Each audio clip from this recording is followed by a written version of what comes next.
question that came up at our last meeting, where there was some confusion in the answer from either Deputy Chief Public or the other officer who was in attendance, was what happens if someone is approaching a rail station, is stopped, does not consent to the search, turns around and leaves, and goes to get on a bus?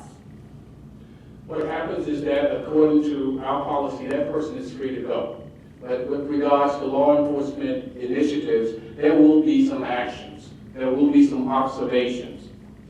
Because we need to establish why that particular person chose not to do it. So there will be some activity that's afoot.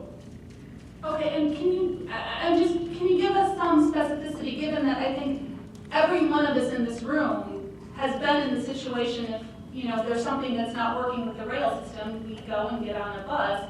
Given that this is a very likely scenario, can you be a little bit more specific as to actually what's going to happen to that person and what their experience would be? Because I think the reason I'm asking is I think this is a very real scenario, and the answer that was received on Monday indicated a fair amount of ambiguity and uncertainty from the officers to how MTPD would proceed. Well, I can tell you without any uncertainty that that person would be observed.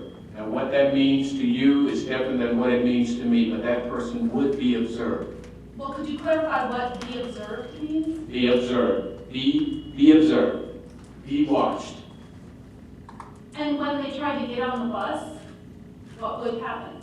That will be activities that law enforcement will use just as any regular law enforcement has to establish probable cause, to find out who, what, where, why, and when.